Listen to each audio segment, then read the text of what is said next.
Presentable. How's me hair? All good? Presentable. Not showing me age. Good. Okay. I'm Jeff Maynard and this is a webinar on the legacy of Sir Hubert Wilkins. I first heard about Sir Hubert Wilkins in the 1990s and I was firstly surprised as an Australian that I'd never heard of him before, and secondly, when I began to read a little bit about him, I was surprised at how much he'd done. Shortly after I became interested in Sir Hubert, an event was held at the remains of his homestead in South Australia. I went along and at that event Dick Smith attended and spoke about plans to have the homestead restored. This made me even more curious, and I set out to learn what I could. In those days there were no Google searches, so I had to learn what I could about Sir Hubert from an encyclopedia. And what I learnt went something along these lines. George Hubert Wilkins was born in a remote farming community, in South Australia, in 1888. After a lonely childhood, his parents took him to the city of Adelaide, where he was enrolled in trade school, and studied electrical engineering. Restless, and ambitious to see the world, Wilkins moved to Australia's largest city, Sydney. He became interested in cinematography, purchased a movie camera, and began shooting silent films and newsreels. Wanting to see more of the world, he sailed for England in 1912, where he soon gained a reputation as a daring cameraman. 6 months after arriving in England, Wilkins was sent to film a war in the Balkans. Then he joined an expedition, exploring north of Canada. Wilkins learned to travel and survive in the Arctic. When he reached an outpost of civilization, in 1916, he heard about the war in Europe. He enlisted to be a pilot in the Australian Flying Corps. But, when he arrived in England, he was told he was needed as a photographer. Wilkins carried his cameras to the Western Front. For the next 2 years, he produced a unique record of the war. He was often wounded, and received the Military Cross for bravery. After the war, Wilkins photographed the battlefields of Gallipoli. Then he flew in the England-Australia Air Race. But his team only got as far as Crete, before crashing their plane. By this time, Wilkins was committed to exploring polar regions, so that weather stations could be established in the Arctic and Antarctic.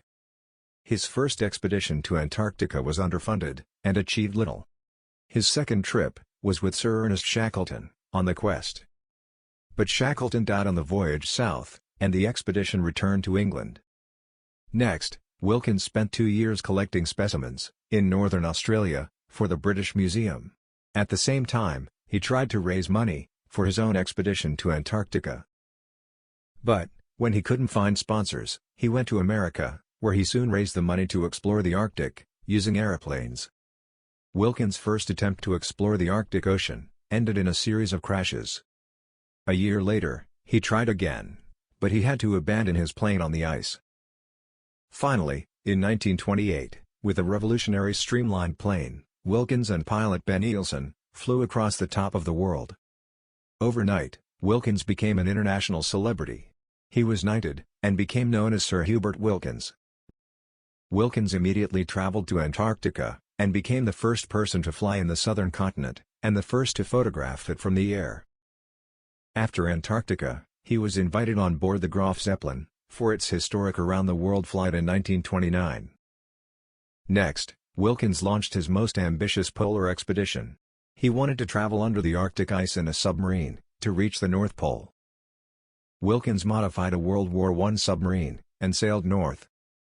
But constant breakdowns, and crew members who refused to continue, meant Wilkins barely reached the edge of the ice pack, before he was forced to turn back. Wilkins was left in debt, to his wealthy American sponsor, Lincoln Ellsworth, who wanted to be the first person to fly across Antarctica.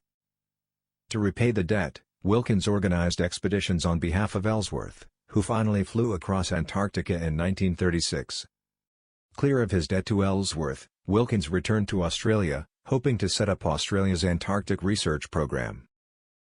But when the Australian government rejected his offer, Wilkins returned to America to live permanently. Wilkins and his wife, Suzanne, bought a farm in Montrose, Pennsylvania.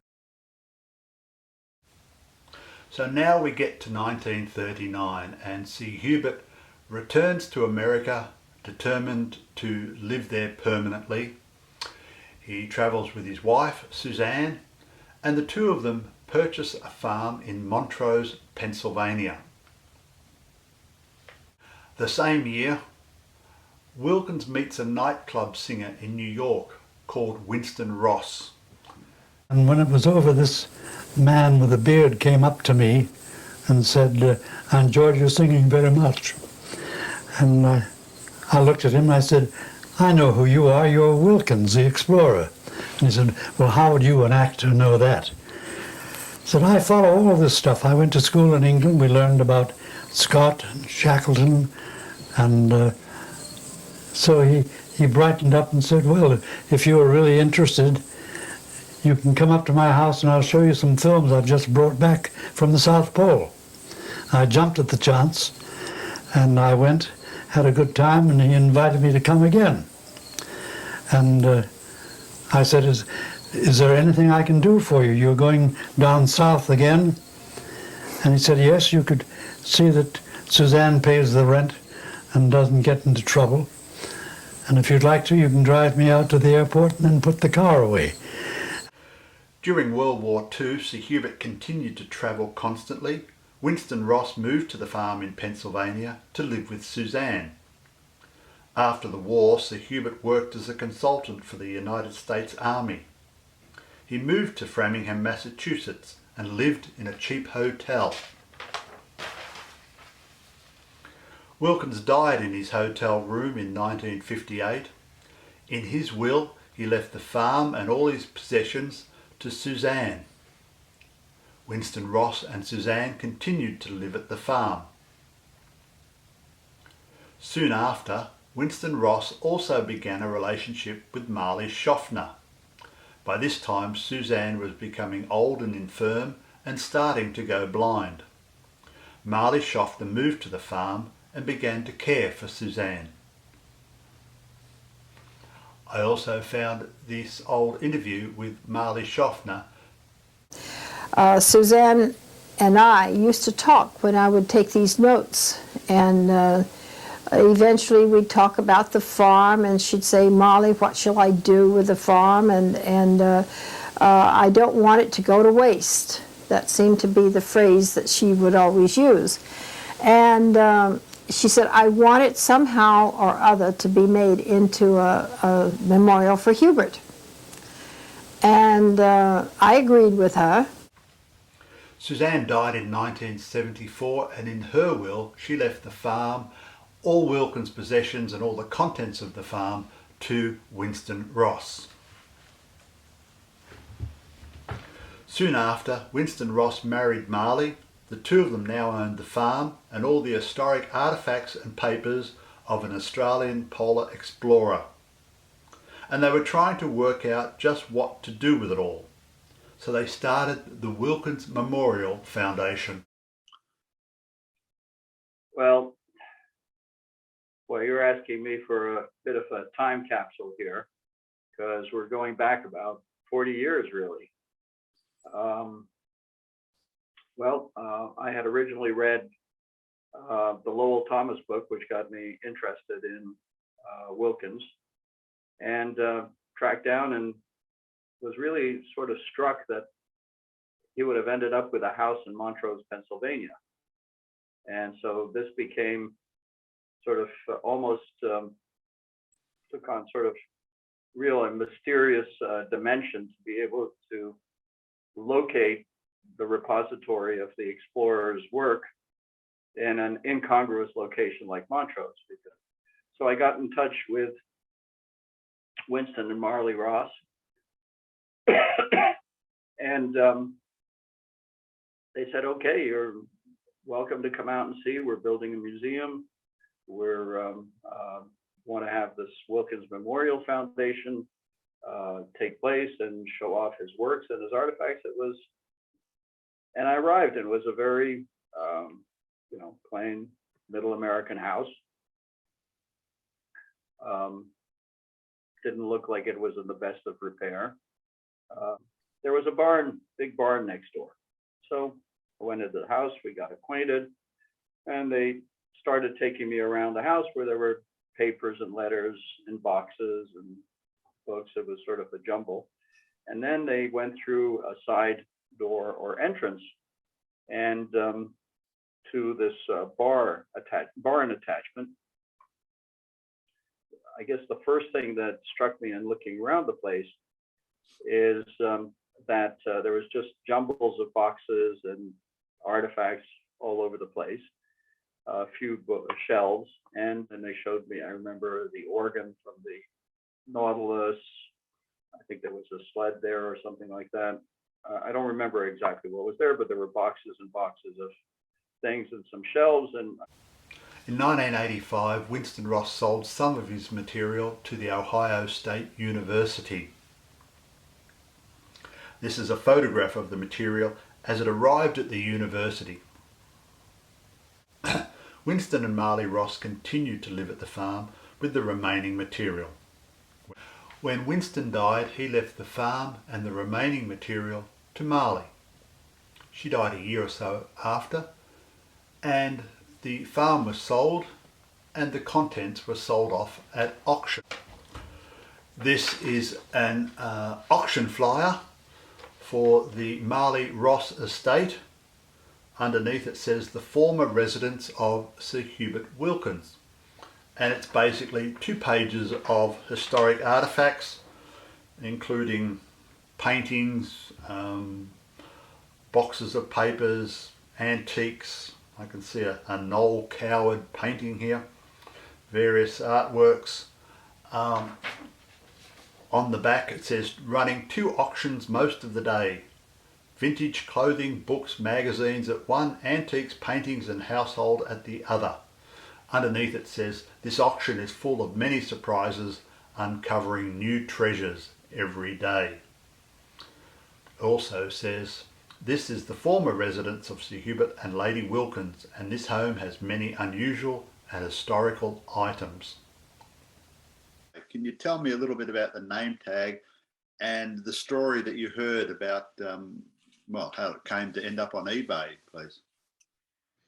Yeah, it's a little metal name tag with a just name typed on there. Have no idea. I'd love to find a picture of him wearing it at some event. But as I always do, I asked the seller so for some background information about it.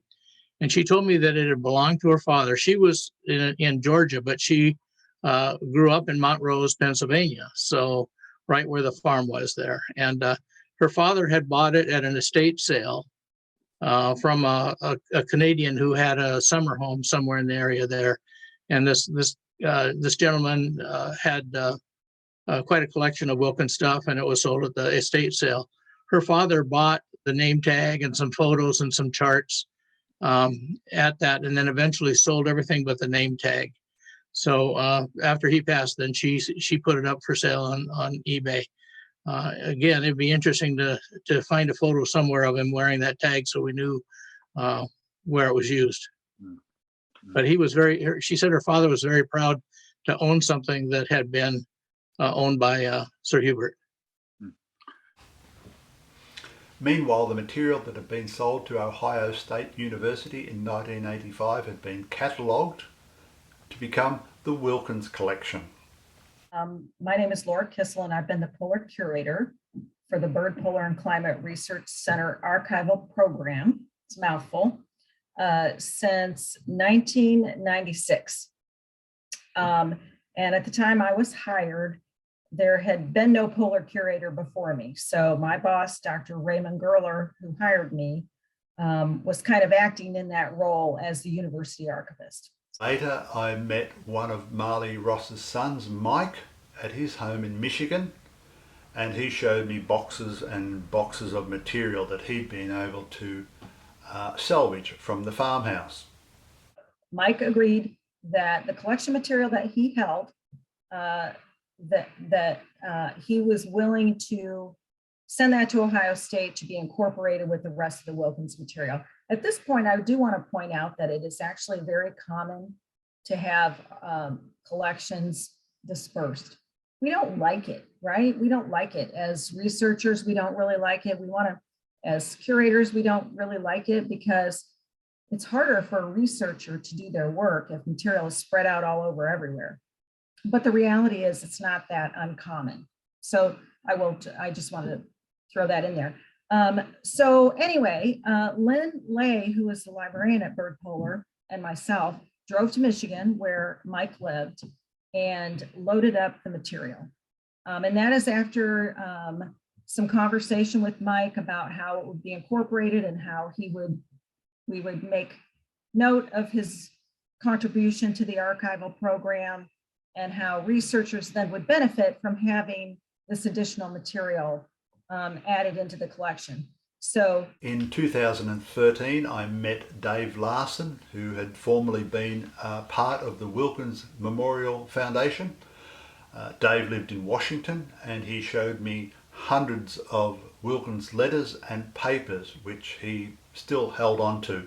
So that situation was also tricky in that Dave had this material due to his interest as a polar philatelist, i.e. stamp collector, covers, the envelopes, and the stories those tell.